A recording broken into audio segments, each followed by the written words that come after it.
hadir menginspirasi. Topik beragam dari S sampai Z. Webinar edukasi membuat kita siap menghadapi Perpustakaan Talk. Mari dengarkan setiap sesi penuh pengetahuan. Dari guru hingga ahli berbagi inspirasi. Perpustakaan Talk, jalan menuju visi. Di pagi hari ini Kak Novi sudah ditemani oleh salah satu narasumber, nggak salah satu sih, emang narasumbernya cuman beliau aja. Nah, beliau ini itu merupakan seorang dokter perusahaan di PT 3 Serangkai Solo, dan juga beliau ini merupakan manajer Puspa Holistic Integrative Care. Wow. Nah, nanti akan Novi kenalin ya, tapi sebelum itu Novi mau memberikan informasi untuk teman-teman semuanya yang ada di rumah, bahwasannya seperti biasa pada Perpustakaan Talk itu banyak sekali benefit yang akan didapatkan oleh teman-teman semuanya. Salah satunya teman-teman juga akan mendapatkan kode voucher yang nantinya bisa dipakai untuk belanja di perpus kita, belanja e-book. Dan teman-teman pokoknya juga jangan lupa untuk mengikuti webinar kita yang selanjutnya, karena di aplikasi perpus kita sendiri ke depannya nanti di situ teman-teman bisa membeli voucher game, membeli token listrik, membayar tagihan dan lain sebagainya. Nah, barangkali nanti di webinar Perpus Kita Talk yang selanjutnya teman-teman berpotensi untuk mendapatkan kode voucher yang mana nanti bisa digunakan untuk melakukan pembelian pulsa dan lain sebagainya, seperti itu. Dan untuk belanjanya nanti teman-teman jangan lupa mengunjungi website belanja kami di belanja.perpuskita.id. Nah, terus nanti teman-teman kalau mau beli e-book jangan lupa memasukkan kode voucher ditulis Perpuskita. Nah, nanti sudah otomatis terpotong diskon 20% seperti itu. Dan buat teman-teman nih yang pingin punya perpustakaan digital untuk pribadi maupun umum maupun untuk sekolah atau instansi yang lainnya, jangan lupa teman-teman juga bisa mendaftar secara mandiri di link https perpuskita.id/registrasi. Nah, atau kalau misalnya nanti ada kendala atau menemui kebingungan, teman-teman juga bisa menghubungi customer care atau CS online dari Perpus kita di nomor 081125453333. Nah, untuk informasi ini nanti akan kita highlight, akan kita sematkan di kolom chat box seperti itu. Nah, seperti biasa di webinar kali ini nanti kalau teman-teman mau bertanya nih, boleh banget. Tinggal tulis aja namanya, terus asal dari mana, dan juga pertanyaannya apa. Nanti akan kita jawab satu persatu. Dan untuk teman-teman yang pertanyaannya itu menarik nih, nanti kalian akan berpotensi mendapatkan saldo e-wallet sebesar Rp50.000 untuk 3 orang yang beruntung. Seperti itu. Nah, langsung aja nih aku sapa dulu nih Dokter Najibah Yahya, Diploma Siptek MPD. Halo, selamat pagi dokter. Pagi, Kak Novi. Aduh, sehat, semangat dok? Alhamdulillah, selalu semangat. Selalu semangat 45 ya dokter, kan kemarin habis 17 Agustus Betul. dok ya. Kita semangatnya masih membara nih. Aduh. Nah, ini teman-teman di sini kita akan mengangkat tema nih dok. Mengangkat tema mengatasi penyakit fisik yang disebabkan psikis pada generasi muda. Itu seperti apa ya dok? Penyakit fisik yang disebabkan oleh psikis, ataukah depresi, atau seperti apa itu jenis penyakitnya, atau nanti jangan-jangan ternyata Novi juga salah satu pasiennya juga nih, gimana nih dok? Nah, untuk ini ya, membahas terkait hal ini lebih lanjut, boleh langsung di ini sharingin sama kita dan teman-teman yang ada di rumah pastinya terkait tema yang mau diangkat di pagi hari ini. Seperti itu, silahkan dokter Nana. Terima kasih Kak Novi. Ya. Kesempatannya luar biasa. Saya terima kasih sekali sudah dipercaya membawakan kasus ini yang luar biasa meningkat saat ini. Jadi dengan banyaknya tekanan-tekanan di masyarakat gitu ya, banyaknya kondisi-kondisi yang berat, saat ini penyakit psikosomatik itu meningkat pesat. Jadi tadi penyakit fisiknya disebabkan oleh psikis, Mm-mm. itu biasanya yang terkenal disebut psikosomatik gitu. Oh. Angka ini meningkat pesat dari tahun ke tahun. Mm-mm. Dulu kita meningkat penyakit ini ketika kita mengalami pandemi COVID-19, tapi ternyata itu tertinggal sampai saat ini. Oh. Jadi walaupun virusnya sudah nggak ada, psikosomatisnya masih ada. banyak. Nggih. Oh. Dan itu terjadi di setiap pagi di tempat praktek saya. Jadi Oh. gejalanya khas itu. Jadi ada anak datang, dia pasti datang di hari Senin, Selasa gitu, sindroma Senin. Oh. Dia Senin atau Selasa ke tempat praktek saya dengan keluhan perutnya sakit gitu. Oh. Saya lihat tidak ada sesuatu gejala yang berat kecuali memang dispepsia atau asam lambungnya meningkat. Kemudian biasanya saya gali gitu, saya minta orang tuanya kadang keluar gitu, terus dia cerita, saya tidak mau sekolah dok, saya tidak suka teman saya. Itu awal kita menggali bahwa ini adalah salah satu contoh psikosomatis. Lama-lama kita bongkar ya, kita tanyakan, dia akan cerita, ternyata itu bersumber ketika dia merasa tidak nyaman di sekolahnya gitu. Dan angka ini banyak gitu, tuntutan akademik yang berat, mau ujian itu biasanya terjadi pada anak kelas 3 SMP, 3 SMA gitu. Itu paling banyak terjadi di saat itu.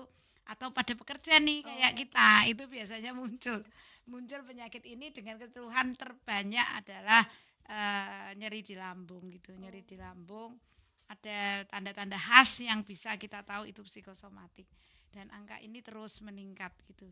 Jadi mungkin tanpa kita sadari, beberapa dari kita dokter dan juga tenaga medis juga terkena itu tanpa kita sadari gitu.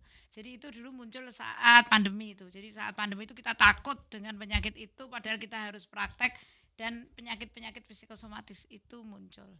Gitu Kak Novi. Terus kemudian psikosomatik ini sangat berhubungan dengan mental ya. Jadi kalau boleh ditayangkan, Bisa dokter. slide ke-5 itu tentang, ini menarik soalnya, personality karakter. Jadi dia sangat berhubungan dengan karakter kita. Jadi ini biasanya muncul, dan ini berdasarkan penelitian. Jadi orang-orang yang personalitinya misalnya dependent personality, jadi orang yang tergantung dengan orang lain gitu ya. Jadi itu biasanya penyakit yang menyertainya adalah asma. Asma adalah sesak napas pada seseorang. Itu biasa terjadi di anak-anak aja, enggak, mayoritasnya. Remaja paling banyak. Remaja. Remaja karena memang dia. Saya dok, saya masih remaja dok.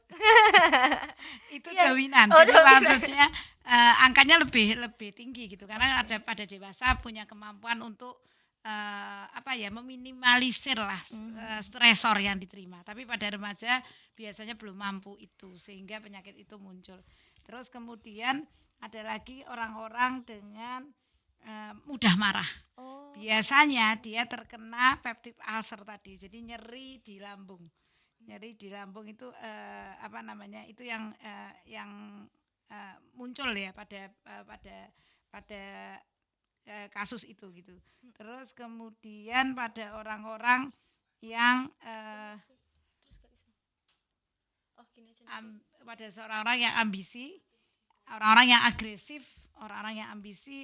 agresif, itu biasanya mudah terkena penyakit jantung. Waduh. Jadi penyakit jantung Ngeri biasanya, ya makanya kita lihat orang-orang, kalau dalam psikologi itu ada orang kepribadiannya 2, A dan B. A dan B ini orang-orang yang ambisius gitu, jadi harus perfect. Itu biasanya dekat dengan penyakit jantung. Terus kemudian orang-orang yang perfeksionis nih, kayaknya Kak Novi juga punya. Perfeksionis itu artinya harus bagus, harus sempurna. Biasanya penyakit yang menyertainya adalah migrain. Jadi kalau seseorang datang, dok saya kenapa ya pagi ini migrain, kemarin migrain gitu. Biasanya khas itu saya tanyakan, apa memang harus sempurna? Iya. Jadi seseorang anak yang dia sebenarnya nilainya 95 Kak Novi, sudah bagus menurut kita, tapi dia merasa itu belum sempurna, sehingga mereka akan menderita migrain. Migrain tahu ya? Sakit kepala separuh. Ya, itu dekat sekali dengan itu. Terus kemudian maaf dokter sebentar, saya saya potong sebentar. Nggih. Karena ini kan mau ditampilin nih materinya, tapi karena ada sedikit kendala koneksi. Nah, ini nanti kita mohon izin untuk materinya kita sematkan di kolom chat Oh, box sih, siap, Dokter. siap. Jadi nanti teman-teman kalau pengen lihat materinya nanti bisa download lewat kolom chat boxnya. Nanti kita taruh di situ seperti itu. Siap. Monggo, Dokter. Karena melihat lebih itu ya. Iya, lebih- biar bisa dibaca-baca lagi gitu Betul, nih, Dokter. benar. Nanti kita sesuaikan dengan kita masing-masing. Jangan-jangan kita tadi masuk. Iya, iya. Dan yang terakhir adalah yang banyak tekanan ya. Oke, kelihatan. Yang banyak tekanan itu biasanya penyakit yang diderita adalah ulceratif kolitif. Jadi dia ada luka di kolon itu di usus besar. Jadi nanti gejalanya mudah diare gitu atau diarenya berdarah gitu. Itu biasanya pada orang-orang bertipe yang gampang tertekan gitu. Atau rematik. Rematik itu saya juga kaget waktu lihat ini, kok ada seorang yang mengeluh rematik, sendinya sakit. Ternyata dia tidak punya kelainan apa-apa gitu.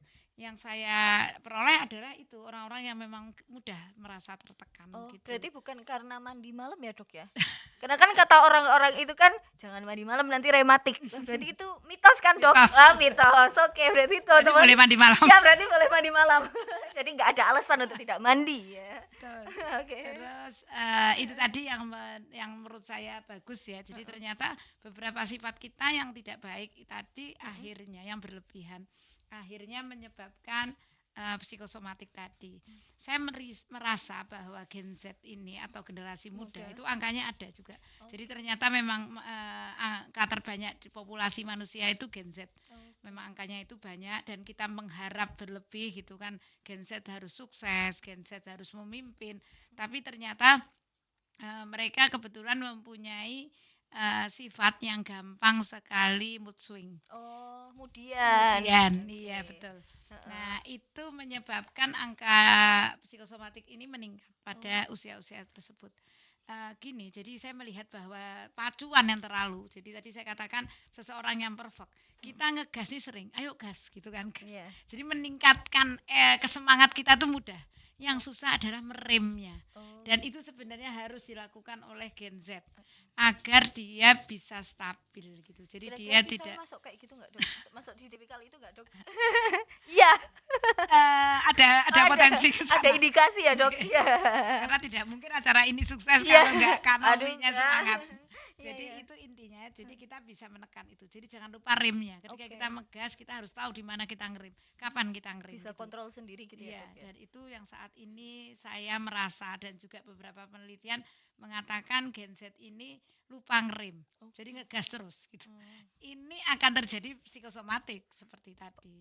Itu sama kayak emosi kayak gitu nggak sih, Dok? Atau beda? Emosi itu artinya perasaan ya, jadi tidak harus marah gitu kan ya. Iya, heeh. Emosi itu sesuatu perasaan yang menonjol gitu, jadi bisa marah, bisa menangis. iya, iya. Saya melihat sendiri beberapa pasien datang, saya ajak bicara, tiba-tiba dia menangis meraung-raung.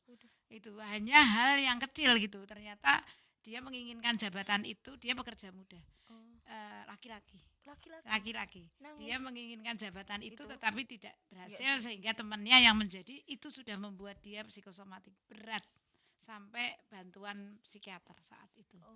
Gitu. Tapi jangan kecil hati. Saya melihat banyak sekali profesional muda yang terkena psikosomatik tapi sembuh. Akhirnya dia menjadi perpanjangan tangan kita untuk membantu psikosomatik lainnya.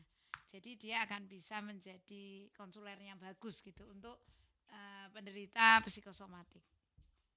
Tuh. Terus apalagi ya Kak yang dibutuhkan mungkin itu ya.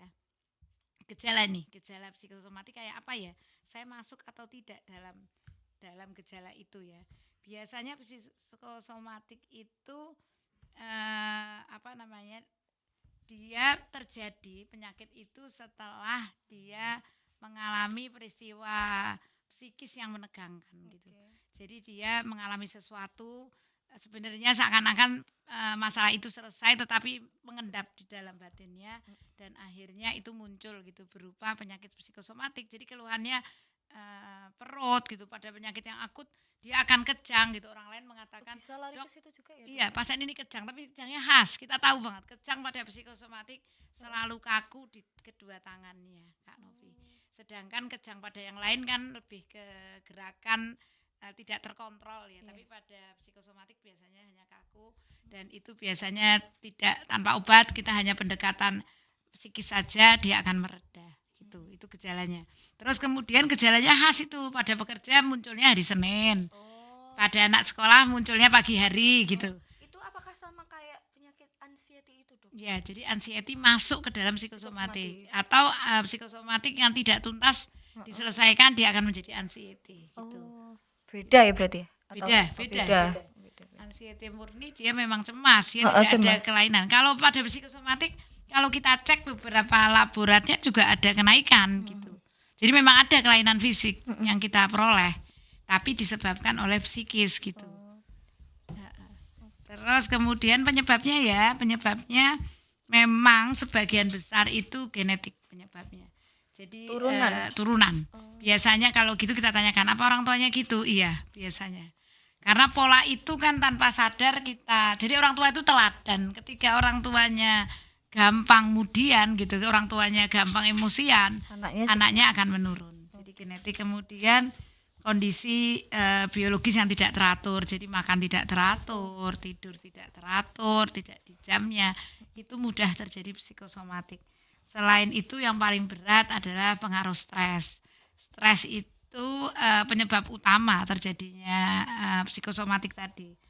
Terus kemudian yang ada juga penyakit keadaan keluarga ya, atau lingkungan. Jadi bisa dari keluarganya, bisa dari lingkungan kerjanya kalau dia sudah kerja, atau lingkungan sekolahnya.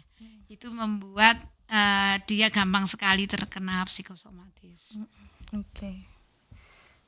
Seperti itu. Oh ya, Dok, sembari menyambung lagi buat teman-teman sambil menyimak ini ya informasi dari Dokter Nana, kalau mau ada yang ditanyain boleh banget langsung aja tanya di kolom chat box. Apakah sudah banyak yang bertanya, kakak-kakak? Sudah cukup banyak ya? Ini apakah dilanjut dulu aja ya, Dok ya? Kita lanjut dulu. Nanti kalau udah selesai sharingnya, kita langsung bacain pertanyaan satu-satu. Tapi sambil jalan teman-teman juga bisa memberikan pertanyaannya di kolom chat box seperti itu. Monggo Dokter lanjut. Sekarang kita bicara bagaimana menanggulanginya ya. Bagaimana jadi walaupun nanti loncat-loncat ya, mungkin ada pertanyaan tentang gejala ya kita jawab lagi. Iya, enggak apa-apa, Dok. Jadi bagaimana menanggulanginya itu pertama dengan tadi yang saya katakan.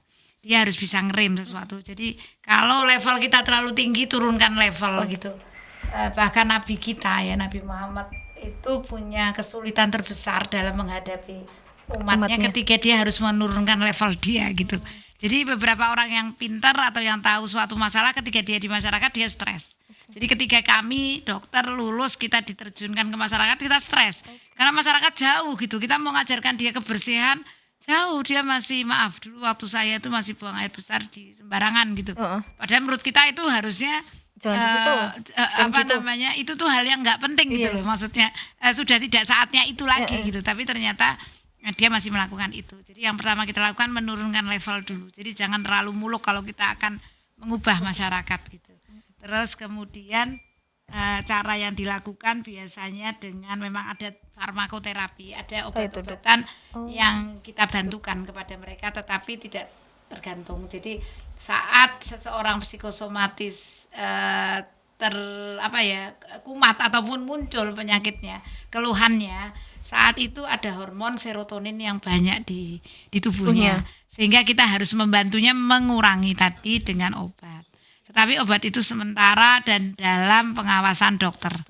Jadi nggak sembarangan ya, Dok ya? Iya benar, karena obat itu nanti bikin tergantung gitu. Sayangnya beberapa pasien itu ketika dia ke dokter, dia diberi obat itu, dia nyaman, dia minta lagi obat itu. Atau dia beli sendiri. Berarti ya? Iya, dia ketergantungan. Sebenarnya ketergantungan itu sangat mudah ditangani dokter apabila dia memang rutin periksa ke dokter. Dia akan ditangani dengan tapering namanya, menurunkan dosis perlahan. Nah, cara yang lain adalah yang saat ini sedang dilakukan oleh para ahli psikosomatis itu dengan cara spiritual. ternyata psikosomatis ini sangat mudah ditanggulangi dengan kegiatan-kegiatan spiritual. Yes. Jadi pengajian gitu kalau yang Islam ya. Kalau yang non Islam mungkin kebaktian gitu, ataupun memasukkan sendi-sendi agama dalam hidupnya gitu. Terus kemudian berbagi gitu ya, cara kita. Jadi kebaikan, kita akan bahagia ketika kita melakukan kebaikan kepada alam semesta. Jadi kita menanam tanaman, kita merawat hewan, itu salah satu cara untuk kita menumbuhkan rasa-rasa tadi, dan kita akan mudah bersyukur. Dan itu cara yang bagus untuk mengobati psikosomatik. Cara lain adalah dengan psikoterapi tentunya. Jadi bagaimana seseorang itu diminta untuk diobati penyakitnya itu dari psikisnya gitu. Jadi dia lebih tenang, dia lebih bisa menahan. Tadi saya bilang bisa ngerem. Itu setelah dia melakukan bantuan ya atau konseling dengan psikologi gitu ya. Terus kemudian yang lain lagi harus berpikir positif. Cara lain yang kita lakukan juga diet. Ada beberapa diet yang bisa kita lakukan untuk bisa mengobati psikosomatis. Sampai diet pun juga bisa, Dok? Ya, diet itu bukan berarti menurunkan berat Oh, badan. kirain ya. Karena Diet. orang-orang awam kan pasti mikirnya diet itu tuh Iya, diet betul. untuk menurunkan Diet berat itu badan. artinya susunan makanan. Jadi ketika seseorang psikosomatik, dia punya susunan makanan yang harus dia makan atau yang harus dia hindari gitu. Lebih diperbaiki gitu ya, Ya. Dok? Terus kemudian pada orang kanker misalnya, dia punya diet untuk orang kanker. Pada orang sakit infeksi, dia punya diet untuk orang infeksi. Jadi tidak melulu artinya menurunkan berat badan. Berarti untuk orang somatik ya, ya. psikosomatik ini berarti dia juga ada kayak gitu juga, Dok? Iya, betul. Seperti Dia- apa, Dok, itu? Makanannya? Iya. Makanannya jadi dia harus mengurangi itu biasa lemak dan juga gula. Karena gula itu memacu hormon tadi keluar Wah, lebih itu banyak. makanan saya sehari-hari, Dok. Jadi saya harus mengurangi itu biar gak kena ini ya, Dok ya. Terus satu lagi dia harus punya teman curhat. Tapi ya kita harus memilih, teman curhat itu harusnya dia punya 2 syarat. Dia tidak menyebarkan masalah itu ke orang lain, nanti A bisa jadi Z kalau kita salah memilih teman. Yang kedua, diharapkan orang ini yang mempunyai solusi yang baik gitu. Mungkin orang ini lebih ke sebenarnya orang-orang yang memang ahli di bidangnya, jadi psikolog, penasehat perkawinan kalau itu masalahnya di rumah, atau ke dokter. Kalau temen gitu nggak bisa ya, Dok? Temannya kita pilih. Kalau teman punya bakat ke sana, itu kita pilih. Di beberapa sekolah itu sudah kita lakukan, seperti di Al-Firdaus itu sudah dilakukan terapi dari teman sebaya. Oh, Artinya teman-teman ini udah dikasih tahu. ternyata terapis yang sangat bagus untuk temennya gitu. Walaupun dia juga dikasih pendidikan oleh konselornya gitu, tapi ini bagus sekali untuk memulai pengobatan psikosomatis. Oke. Jadi teman juga bisa berpengaruh banget betul. malah ya, karena Iya. kan kita bertemu Dekat- sehari-hari dekat dan ha, kita dekat. jujur Iya, ya kan, ha, dia ha, lebih ha. jujur dan itu akan menjadi terapis yang baik gitu. Oke. Terus ada lagi, Dokter, yang mau disampaikan? Apalagi ya penting relaks ya. Jadi kita santai gitu ya, tadi menurunkan level. Terus menerima apapun, bahwa semua yang kita inginkan tidak mesti bisa terjadi gitu. Kita punya Allah yang menentukan segalanya. Kita manusia ini kan hanya menjalaninya. Dengan perasaan seperti itu kita akan mudah mengobati psikosomatis. Intinya pokoknya selalu positive thinking ya, Dok, Betul, ya. betul. Itu kunci utamanya. Iya. Nah, ini sepertinya juga sudah banyak banget, Dok, yang bertanya, tapi sebelum ke teman-teman saya juga mau bertanya nih, Dokter. Ya, kalau misalnya orang atau pasiennya itu tuh enggak sadar akan yang dialami, itu ternyata mengarah ke penyakit Somatis. somatis itu gimana, Dok? Caranya ya, jadi Iya. kita itu kalau di perusahaan gampang gitu kan, dia akan keluhan fisik tadi yang membawa seseorang ke dokter. Jadi saya nggak pernah punya pasien yang bilang, "Dok, saya psikosomatis," nggak pernah. Oh, enggak pernah. Dia hanya bilang, "Dok, kenapa ya kalau pagi hari saya pusing?" Berarti yang bisa Yang menunjukkan diagnosa itu ya dokter ya yang iya. berarti itu pengobatannya itu tuh ke dokter umum kah atau ke lebih ke psikolog atau kemana gitu, Dok? Jadi pertama mesti ke dokter umum karena keluhan fisiknya itu jelas. Jadi aduh Dok, saya setiap pagi ke proses sakit, atau maaf saya selalu diare pagi hari gitu. nanti dokter umum yang nyari. Tetapi sebenarnya dalam dunia kedokteran ada ahli psikosomatis. Dia adalah spesialis dokter penyakit dalam yang ngambil subspesialisnya psikosomatis. Jadi dia dokter penyakit dalam yang mengambil lagi pendidikan di psikosomatis. Dia memang ahli di bidang itu. Jadi kami biasanya dokter umum kalau menemukan itu Langsung. kami kirim. Oh. Psikosomatis. Jumlahnya di Solo belum banyak sayangnya. Jadi memang harus selektif ya. Atau memang dokter umum sekarang banyak yang ikut kursus psikosomatis agar bisa mengobati kasus itu gitu. Atau kayak kita pergi ke psikolog, psikiater gitu juga Ya boleh. nggak apa-apa ya dok? Psikolog boleh. Jadi biasanya itu rekomendasi setelah dokter meyakinkan bahwa itu psikosomatis, berarti bantuannya ke psikolog. Cuman keluhannya tetap kita obati. Tadi saya katakan berdebar gitu. Jadi berdebarnya harus kita selesaikan, harus kita obati. Dokter yang mengobati, tetapi psikisnya diobati oleh psikolog. Gitu. Oke, seperti itu. Sudah terjawab pertanyaan saya. Dan sekarang kita gantian ke pertanyaan teman-teman. Sudah banyak ya nih, Dok. Pertama itu dari Kak Yakub ya. Dari Kak Yakub Arif, psikosomatis berarti bisa diakibatkan trauma yang tanpa disadari juga ya, Dok? Iya. Ini pertanyaan bagus. Oke. Memang banget. Jadi banyak sekali akhirnya kasus yang terungkap ternyata trauma di masa kecilnya. Atau trauma di beberapa hari yang lalu. Bahkan beberapa merasa masalahnya sudah selesai loh, Dok. Kenapa saya baru muncul ini? Iya. Ada dulu pasien yang dia ada gangguan berhubungan dengan istrinya gitu. Ternyata ketika kita gali kan psikosomatis. Jadi setiap dia di dekat istrinya sakit, Mbak.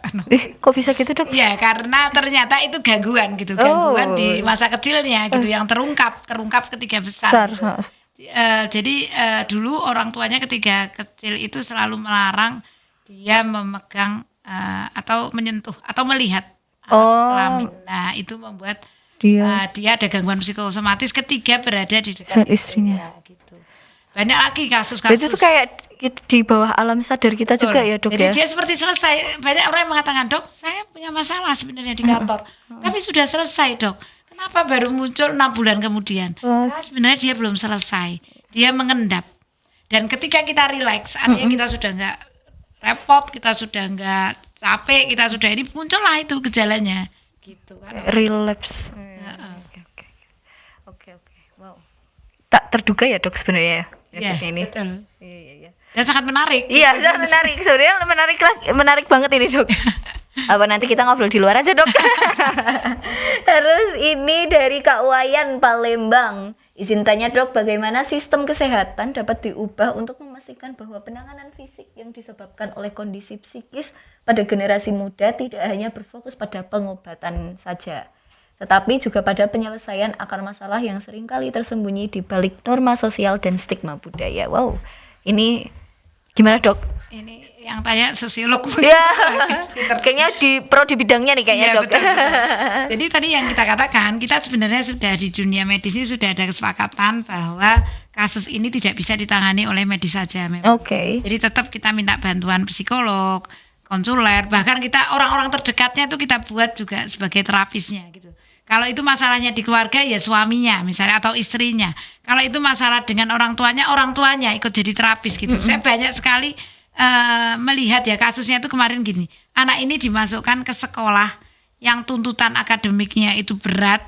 Anak itu tidak mampu sampai saya lihat ketika dia mengerjakan soalnya dia lakukan, soal itu diambil disobek di depan gurunya.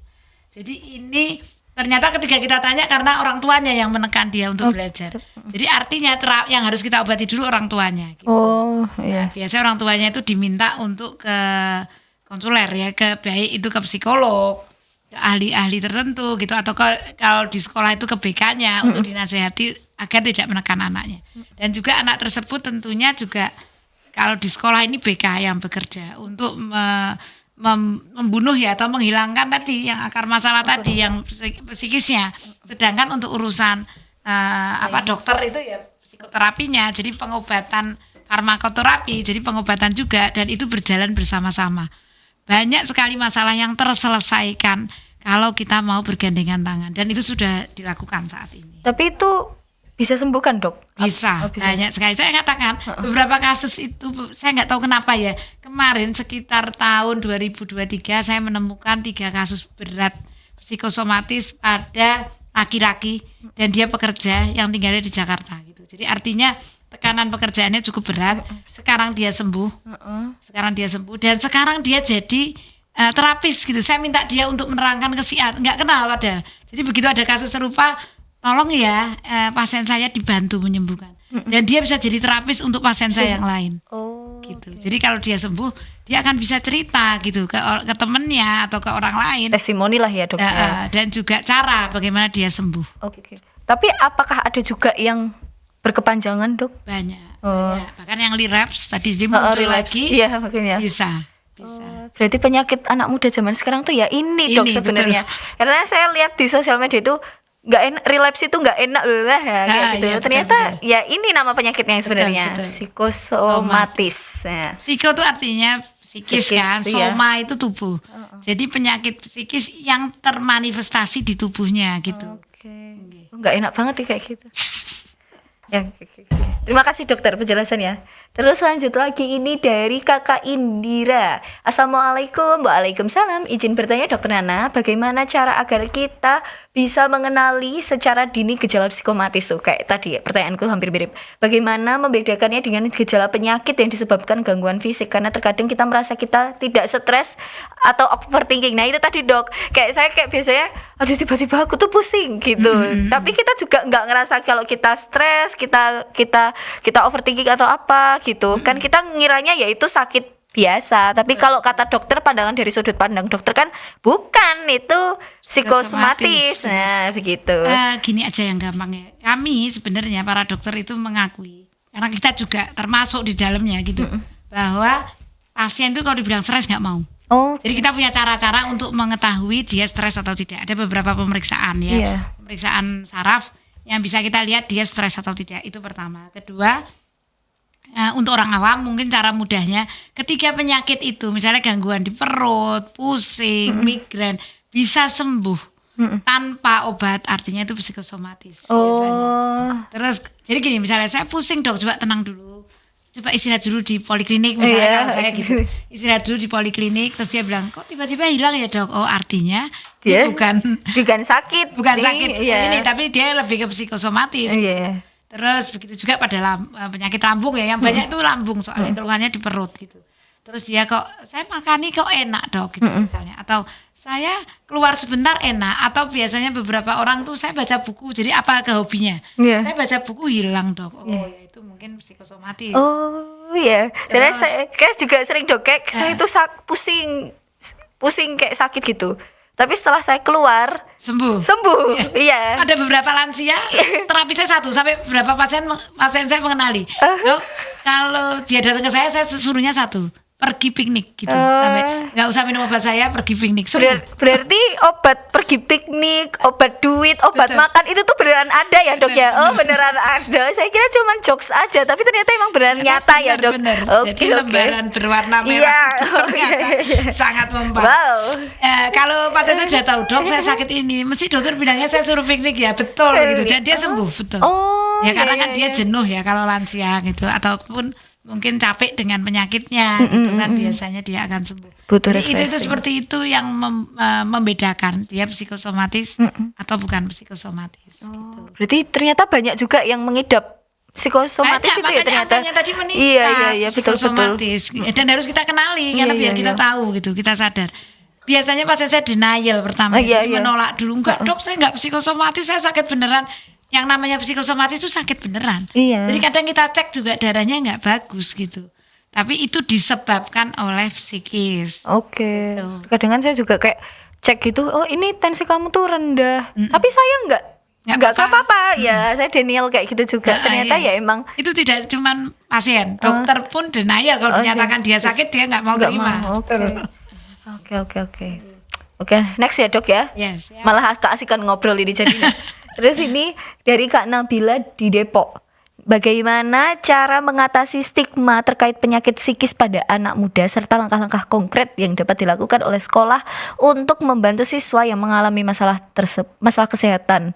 oleh sekolah untuk membantu siswa yang mengalami masalah kesehatan mental. Maksud dok, maksud Ya. oke. Jadi gini, bagus banget ya. Sekarang banyak sekali sekolah yang karena tuntutan akademik itu melupakan kenyamanan siswanya. Mhm. Beruntung anak-anak saya tidak disekolahkan di sana. Oh, iya, Anak-anak iya. Saya lebih kalau mencari sekolah misalnya, ini jadi promo. Tapi ini tujuannya bukan itu, hanya menunjukkan aja. Saya kalau mencari sekolah bukan yang maju secara akademik gitu. Tapi sekolah yang bisa membahagiakan anak-anak saya gitu. Dan ketika saya kemarin berkesempatan untuk sekolah di bidang pendidikan, ternyata sekolah-sekolah seperti ini gitu yang dibutuhkan dicari, juga gitu. ya. Dan Alvidos kalau di Oh, kita iya, iya, tempatnya. iya. Karena dia satu-satunya sekolah, menurut saya saat ini satu-satunya sekolah yang tidak menuntut akademik tetapi memberi kenyamanan pada anak. Jadi itu yang harus kita bangun dulu gitu. Anak harus bahagia gitu, harus bahagia. Dia mau pelajaran apapun dia harus bahagia. Jadi bagaimana cara guru memasukkan sekolah penggerak itu luar biasa idenya. Bagaimana guru itu bergerak berpikir gitu, beride untuk membuat sekolah ini nyaman buat anak-anak. Karena jarang sekali pelajar yang mengatakan nyaman di sekolahnya sendiri Iya. gitu. Dan ternyata saya banyak menemukan tekanan terberat dari anak-anak tadi muda itu berada di sekolahan. Kalau tadi dikatakan bagaimana cara mengatasinya, sekolah juga yang harus menyelesaikan itu. Kalaupun anak-anak kita kenali dulu, jadi assessment, pengenalan, itu tugas BK gitu ya di tiap sekolah. Kita harus adakan. Saya himbauan ya, sekolah itu harus punya konseling yang tujuannya memeriksa semua anaknya, siswanya gitu. Ada nggak tahu dia kelainan psikosomatis tadi gitu. Kalau ada, caranya seperti saya usulkan tadi, teman sebaya. Pengobatan teman sebaya itu luar biasa, walaupun gurunya, kepala sekolahnya gitu, kemudian orang tuanya juga kita libatkan dalam, karena penyakit ini penyakit komunitas ya, jadi sebaiknya juga diselesaikan oleh banyak orang selain dokter. Karena saya yakin dokter sendiri menyelesaikan masalah ini tidak akan selesai, harus dibantu oleh Lingkungan pilar-pilar tadi gitu. Oke. Jadi sekolah itu juga sangat berpengaruh. Jadi jangan sampai salah pilih lah ya intinya Betul, kayak benar, gitu. benar. Yang dicari juga jangan satu part aja, mungkin ternyata ada part-part pendukung yang Betul, lainnya betul. yang Benar. dibutuhkan gitu. Iya. Oke. Seperti itu. Mungkin ini tadi yang bertanya ini guru ini pasti. Ini terus lanjut lagi dari Kakak Sri Ayu Yulianingsih.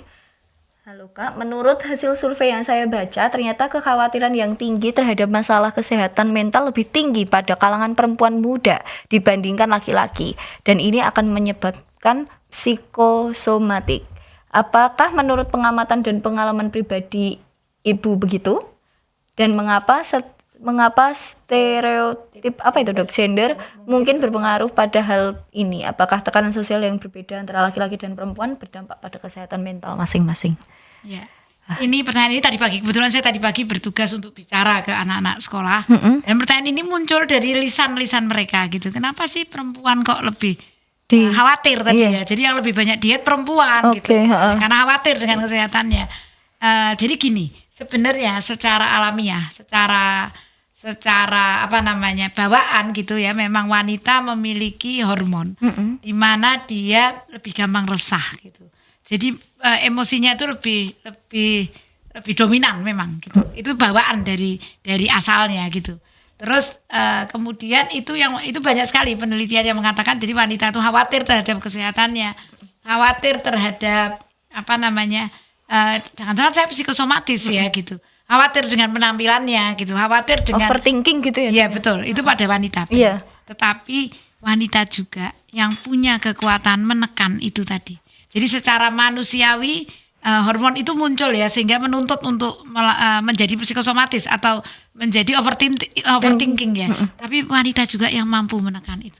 Jadi gender wanita ini punya kekuatan menekan rasa-rasa itu dengan cara tadi yang saya katakan bersyukur, ngerem tuh wanita lebih mudah ngerem. Terus tadi kalau pada laki-laki memang tuntutan pekerjaan mungkin lebih berat pada dia, tapi dia tidak mudi gitu, tidak gampang baper. Sehingga mungkin dia lebih tenang gitu. Tapi nggak apa-apa, jangan kecil hati untuk wanita karena kita punya kekuatan untuk mengcover semua dan menyelesaikan masalah itu. Oke. Pokoknya jangan lupa bersyukur ya teman-teman. Iya. Intinya bersyukur bersyukur. Dan satu lagi yang saya pikir itu loh, tidak tergesa-gesa. Oh. Saya menilai bahwa sekarang anak-anak muda sekarang tergesa-gesa. Saya pernah melihat, saya duduk di sebelah anak saya ketika dia melihat film gitu, karena kan dia sehari harus melihat 5 video pembelajaran misalnya. Yang dia lakukan apa? Mempercepat video tadi. Jadi kedengarannya kan nggak nyaman. Dan itu biasa dilakukan anak-anak Nggak sabar. seusia dia. Nggak sabar. Dan ini ternyata berpengaruh ke psikis dia. Padahal kalau kita belajar dari alam semesta ini diciptakan perlahan, berjenjang gitu. Mesti ada rahasia dari Tuhan untuk kenapa kau harus sesuai gitu ya. Kalau kita tahu pagi sama malam itu kan perjalanan alam. Ya segitu, tidak Kayak gitu. dipercepat Iya. gitu kan. Itu artinya kita sebagai manusia termasuk anak muda ini tadi juga harus menyesuaikan. Tidak perlu terburu-buru. Dalam Al-Qur'an kan juga ada ya, tidak boleh kita terburu-buru gitu. Jadi harus sesuai dengan jalannya alam semesta ini. Bersyukur dan sabar berarti ya, Sabar, Dok. Oke. Syukur dan sabar ya, guys. Terus ini lanjut lagi nih, ada pertanyaan dari Bapak Sutio Hadi di Surabaya. Assalamualaikum. Waalaikumsalam. Mohon maaf izin bertanya, apakah teknik relaksasi seperti meditasi atau yoga bisa membantu mengurangi gejala fisik yang disebabkan oleh stres, dan seberapa penting peran ahli psikolog atau konselor membantu generasi muda mengatasi penyakit ini? Terima kasih. Dalam materi saya sebut sebenarnya tadi jadi yoga salah satu cara untuk bisa menekan ya tadi ya stresor, terus kemudian lebih tenang, lebih tidak terburu-buru tadi dengan yoga, karena kan gerakannya juga pelan gitu. Jadi yoga juga disarankan untuk melakukan itu. Terus kemudian apa yang kita lakukan ya untuk relaksasi itu macam-macam ya. Jadi yoga atau ikuti hobi. Kita tadi saya bilang rem. Saat kita rem itu bukan kita berhenti rem, tapi kita olahraga, kita renang misalnya. Lakukan kesukaan kita gitu Iya, juga betul. salah satu itunya ya, Dok, ya, Cara obatnya. untuk kita relaksasi. Piknik tadi yang Kak Novi katakan. Piknik Penting. penting. Oke, lanjut lagi, nggak kelihatan Kak? Nah nih Kak Dipta, waduh ada 2 pertanyaan nih, Dok. Ini masih banyak ya yang bertanya ya, berarti pada antusiasmenya luar biasa. Nih Kak, dari Kak Dipta, dokter tadi mengatakan penyebab psikosomatik adalah stres. Saya ingin bertanya bagaimana cara mengelola stres tersebut agar tidak sampai terserang penyakit. Dan bagaimana pendekatan multidisipliner dapat dioptimalkan untuk mengatasi penyakit fisik yang disebabkan oleh faktor psikis pada anak muda. Dan apa tantangan utama? Ini banyak sekali nih dokter ya. Dan apa tantangan utama dalam integrasi antara psikoterapi, pengobatan medis, serta dukungan sosial? Monggo, Dok. Kalau lupa pertanyaannya, sudah ditulis ya, Dok ya? Bergerak dulu. Iya, jangan bergerak dulu. Karena banyak. Jadi gini, saya di dalam nanti kalau bisa dibagikan, ituan saya boleh dibagikan. Jadi ada beberapa cara mengatasi stres pada anak muda. Di situ saya mengatakan salah satunya dengan mengubah lingkungan kerja atau mengubah sekolah gitu kalau anak sekolah ya. Jadi atau keluarga ya. Jadi kita ubah dulu apa nih yang membuat dia tidak nyaman gitu. Kalau kita bisa ubah, kita ubah. Terus kemudian belajar emosi yang dilahirkan oleh persepsi dan opini. Jadi opini kita gini, padahal enggak. Jadi misalnya ada pasien yang mengatakan saya setiap pagi selalu dimarahi ayah saya gitu. Sebenarnya enggak, ayahnya itu tujuannya memberitahu gitu, tapi dia merasa itu sebuah amukan ataupun amarah dari ayahnya. Jadi itu opini itu yang harus kita rubah dulu. Kemudian jangan lupa memelihara fisik juga, karena pada tubuh yang enggak sehat itu akan gampang terkena psikosomatis. Jadi kita harus diet yang sehat.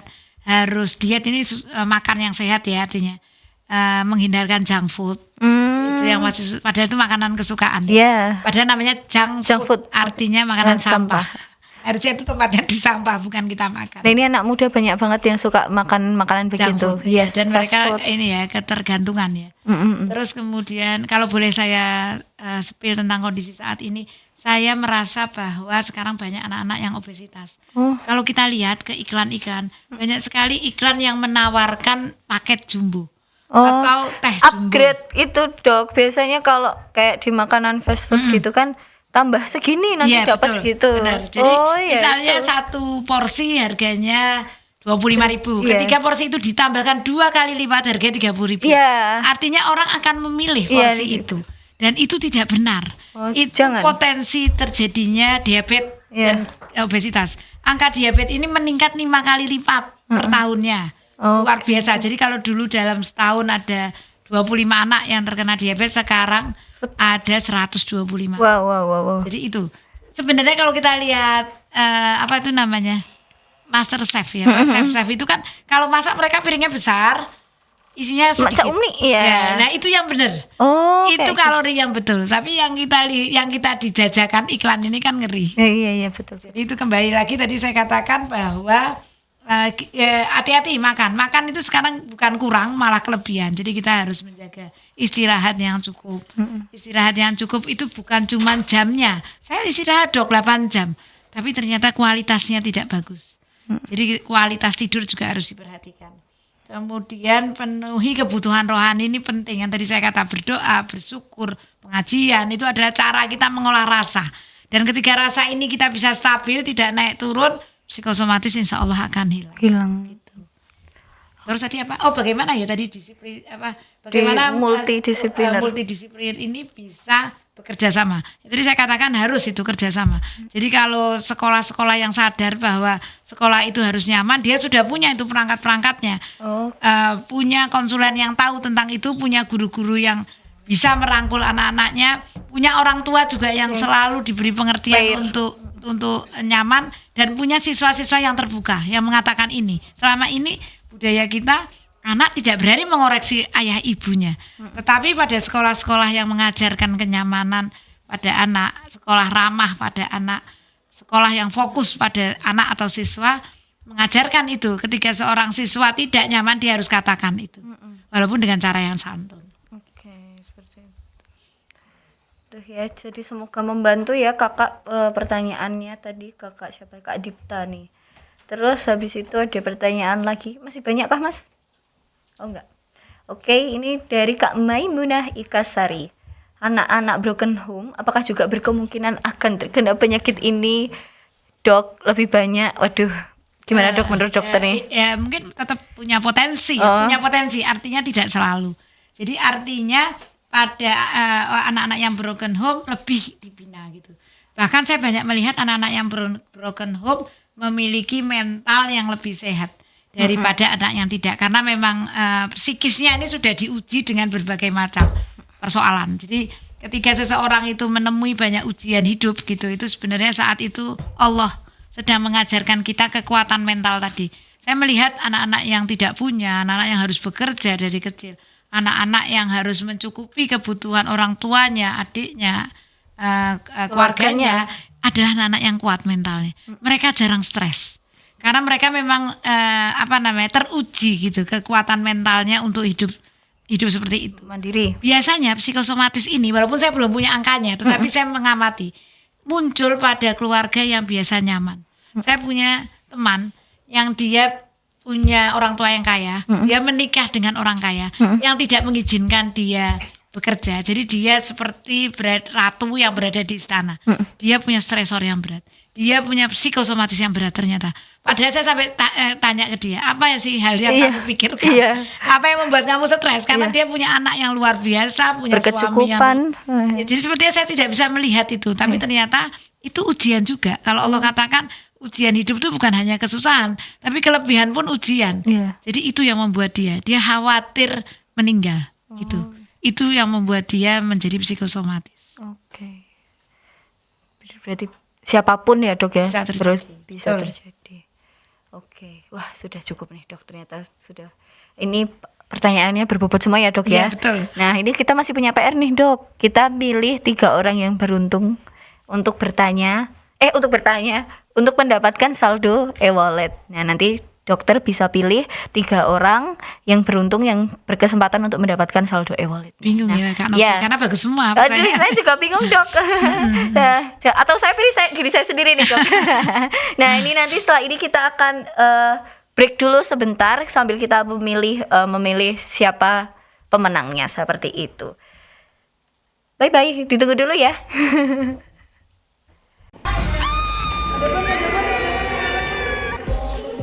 Ada ribuan e-book, buku digital, konten kreatif yang bisa kamu dapatkan di Perpus Kita. Yuk download aplikasinya sekarang.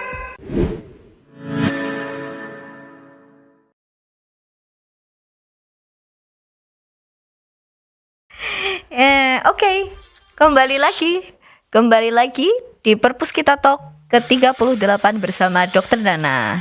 Bisa Novi bantu dok? Oh, sudah. Oke ya, mohon maaf ada iklan sedikit. Nah ini kita sudah menemukan orangnya nih ya. Nah nanti untuk teman-teman yang terpilih jangan lupa hubungin Puspita di 0811 di 0818135453333 ya nggak sih 2545 ding 08 gimana kak sudah Oke. Nah ini ya maaf Novi ulangi lagi. Nah kita sudah menemukan 3 orang terpilih yang berhak untuk mendapatkan saldo e-wallet sebesar senilai Rp50.000.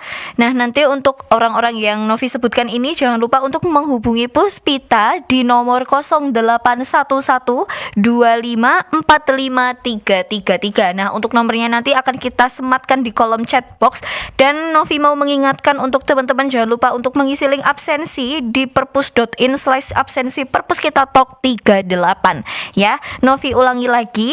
Jangan lupa untuk mengisi link absensi di perpus.in/absensi Perpus Kita Talk 38. Untuk linknya akan kita sematkan juga di kolom chat box. Nah ini Novi mau mengumumkan 3 orang yang beruntung. Yang pertama ada Kakak Dipta, boleh minta tepuk tangannya. Yang kedua ada Kakak Sri Ayu Yulianingsi. Dan yang terakhir ada dari Kakak Yakub Arif. Nah, untuk Kak Dipta, Kak Sri Ayu dan Kakak Yakub Arif silahkan dapat menghubungi Puspita atau CS online Perpus Kita di 081125453333. Nah, nih. Alhamdulillah, Dok. Kita sudah sampai di penghujung acara, sudah selesai kita webinarnya di siang hari ini dalam tema mengatasi penyakit fisik yang disebabkan oleh psikis pada generasi muda. Ternyata faktornya ada banyak banget dan ternyata itu tuh sebenarnya terjadi di sekeliling kita ya dok ya. Jadi kita tuh sebenarnya menemui juga, bahkan kita mungkin juga menjadi salah satu pasiennya. Nah, agar belum ini ya terlanjur ya mungkin bisa dikonsultasikan juga ke dokternya masing-masing ya dok ya, barangkali ternyata kita merupakan salah satu pasien tersebut seperti itu. Nah, alhamdulillah kita sudah sampai di penghujung acara dan di sini Novi dan Dokter Nana mau pamit undur diri terlebih dahulu. Sahabat Perpus kita, Novi mau mengingatkan jangan lupa mengisi link absensinya dan jangan lupa untuk selalu update terkait informasi di Perpus kita, dan teman-teman jangan lupa untuk follow sosial media Perpus kita di Perpus Kita ID. Nah, di situ nanti akan banyak sekali informasi mengenai Perpus kita, mengenai event-event Perpus kita, mengenai promo dari Perpus kita, mengenai webinar Perpus Kita Talk seperti ini. Nah, barangkali nanti teman-teman bisa berjoin lagi bersama kita di lain kesempatan atau di lain event. Nah, Novi mau promosi sedikit nih dok terkait Perpus kita. Perpus kita ini merupakan platform perpustakaan digital yang mana nanti di Perpus kita juga nggak cuman bisa buat belajar aja dok, tapi kita juga bisa kedepannya juga bisa beli pulsa, beli voucher games dan juga bayar membeli token listrik dan lain sebagainya. Jadi yang belum punya aplikasi Perpus Kita, silahkan kalian bisa mendaftar di perpuskita.id/registrasi atau juga bisa menghubungi CS online kami di 081125453333. Di sini Novi dan Dokter Nana mau pamit undur diri terlebih dahulu. Mohon maaf apabila ada salah kata perbuatan yang disengaja maupun tidak. See you di next event. Terima kasih. Wassalamualaikum warahmatullahi wabarakatuh. Perpus Kita Beyond Digital Library. Bye bye.